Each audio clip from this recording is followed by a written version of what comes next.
इस वीडियो में भी हम डेरिवेटिव्स के अलजेब्रा के बारे में पढ़ेंगे।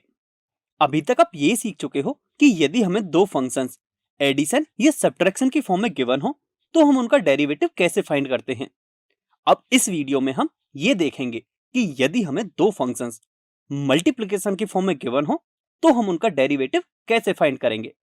सो माना कि हमारे पास तीन फंक्शंस है F X, G X and K X, and ये कुछ इस प्रकार डिफाइन है कि K X is equal to F X into G X. तब हमें फंक्शन के एक्स का डेरिवेटिव फाइंड करना है। अब since K X is equal to F X into G X, तो के एक्स के डेरिवेटिव फाइंड करने का मतलब है कि हमें F X into G x का डेरिवेटिव फाइंड करना है। मतलब हम ये फाइंड करेंगे कि यदि हमें दो functions F X and G X multiplication की फॉर्म में गिवन हो तो हम उनका डेरिवेटिव कैसे फाइंड करते हैं।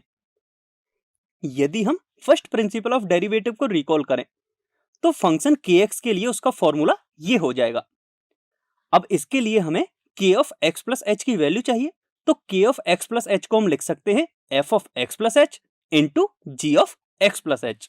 अब K of X plus H की ये वैल्यू हम फॉर्मूले में पुट करेंगे, जिससे कि यह फॉर्मूला कुछ इस तरह का हो जाएगा, जिसे हम फर्दर सिंप्लीफाई करने के लिए कुछ इस तरह से भी लिख सकते हैं, जहां हमने function F X into G of X plus H को ऐड किया है एंड सब्ट्रैक्ट किया है।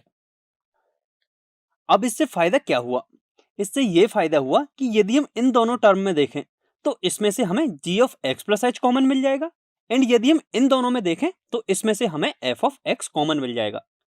तो इन दोनों फंक्शंस को हम कॉमन लेंगे और इसे आगे सिंप्लीफाई करते हुए हम कुछ इस तरह से लिख सकते हैं, जहां हमें न्यूमरेटर कॉमन लेने के बाद कुछ इस तरह का मिला है। अब हम लिमिट को कुछ इस तरह से अप्लाई कर सकते हैं। फर्दर हम लिमिट को कुछ इस तरह से भी अप्लाई कर सकते हैं। अब यदि हम इस फंक्शन को देखें तो जब हम इसमें लिमिट अप्लाई करेंगे तो यह मिलेगा हमें जी ऑफ एक्स। अब यदि हम इस फंक्शन को देखें तो आप रिकॉल करोगे तो डेरिवेटिव के फर्स्ट प्रिंसिपल में हमने यही फॉर्मूला पढ़ा था, जो कि एफ डैश एक्स का फॉर्मूला था। दैट मीन्स यह हमें एफ डैश एक्स के इक्वल मिलेगा। अब यदि हम इसमें देखें तो यह भी डेरिवेटिव्स के फर्स्ट प्रिंसिपल का फॉर्मूला है, बस फर्क यह है कि यहाँ जो फंक्शन है वह है जी एक्स। दैट मीन्स यह फॉर्मूला हो जाएगा जी डैश एक्स का। तो अब हम इन सभी वैल्यूज को राइट हैंड साइड में सब्सटीट्यूट करेंगे, एंड सिंस ये जो वैल्यू मिली है वह है D Y D X of K X की, एंड के एक्स को हम लिख सकते हैं F X into G X. That means यह वैल्यू मिली है हमें D Y D X of F X into G X की। तो हम इसे कुछ इस तरह से भी लिख सकते हैं, जहां आप देख सकते हो कि हमें F X into G x के डेरिवेटिव का फॉर्मूला मिल चुका है, एंड यह फॉर्मूला आपको डायरेक्ट ही याद रखना है। अब इसको याद कैसे रखना है कि यदि हमें दो functions F X and G X multiplication की फॉर्म में गिवन हो और उनका हमें डेरिवेटिव फाइंड करना हो, तो उसका फॉर्मूला ये होता है कि दूसरा फंक्शन एज इट इज रहता है इनटू पहले का डेरिवेटिव प्लस पहला फंक्शन एज इट इज रहता है इनटू दूसरे का डेरिवेटिव। तो इस तरह हम कह सकते हैं कि हमें F X into G x के डेरिवेटिव का ये फॉर्मूला मिल चुका है। अब इसी फॉर्मूले को हम प्रोडक्ट रूल भी कहते हैं, एंड इसे हम लेबनीज रूल भी कहते हैं। अब आप काफी बुक्स में ये भी देखोगे कि फंक्शन एफ एक्स की जगह यू एंड जी एक्स की जगह वी यूज किया गया होगा, तो उस केस में फॉर्मूला कुछ इस तरह का हो जाएगा, एंड इसी फॉर्मूले को हम कुछ इस तरह भी लिख सकते हैं, एंड इन दोनों फॉर्मूलेज को हम टिपिकली यू डॉट वी का फॉर्मूला कहते हैं। अब इस फॉर्मूले पर बेस्ड हम कुछ क्वेश्चन सॉल्व करने वाले हैं।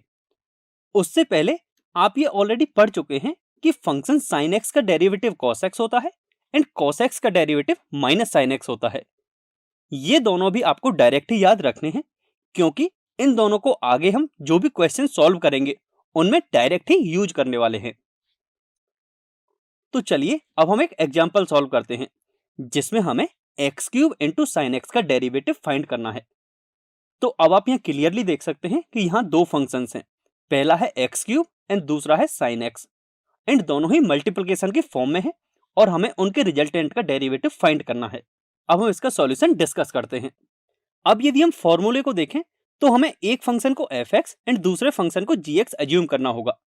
अब क्वेश्चन ये आता है कि कौन से फंक्शन को हम एफ एक्स एज्यूम करें एंड कौन से को जी एक्स। तो आप किसी भी फंक्शन को fx एज्यूम कर सकते हो एंड किसी भी फंक्शन को gx एज्यूम कर सकते हो। यहाँ हमने x क्यूब को fx एज्यूम किया है एंड sin x को gx एज्यूम किया है। आप इसका अपोजिट भी एज्यूम कर सकते हो, यानी कि sin x को function fx and x cube को फंक्शन gx एज्यूम कर सकते हो। अब जब हम फॉर्मूला अप्लाई करेंगे तो हम इसे कुछ इस तरह से लिख सकते हैं कि दूसरा function as it is into पहले फंक्शन का डेरिवेटिव प्लस पहला function as it is into दूसरे का डेरिवेटिव। अब यदि आप इसमें देखो तो हमें पहले dy dx of x cube find करना है, यानी कि हमें एक्स क्यूब का डेरिवेटिव फाइंड करना है एंड हम पढ़ चुके हैं कि एक्स क्यूब का डेरिवेटिव होगा 3x स्क्वायर। अब जब हम इस डेरिवेटिव की वैल्यू पुट करेंगे then we get sin x into 3x square. इसी तरह हम यदि सेकंड टर्म में देखें तो हमें sin x का डेरिवेटिव फाइंड करना है और हम ये सीख चुके हैं कि जो sin x का डेरिवेटिव है वह cos x के इक्वल होता है। दैट मीन्स हम सेकंड टर्म को सॉल्व करके लिख सकते हैं x cube into cos x.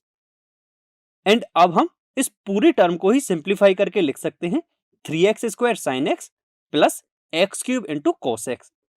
तो इस तरह आप देख सकते हो कि हमें x cube into sine x का डेरिवेटिव मिल चुका है। तो अब मुझे उम्मीद है कि आपको यह समझ में आ गया होगा कि यदि हमें दो फंक्शंस मल्टीप्लिकेशन की फॉर्म में गिवन हो और हमें उनका डेरिवेटिव फाइंड करना हो तो हम प्रोडक्ट रूल का यूज करके कैसे उनका डेरिवेटिव फाइंड करते हैं।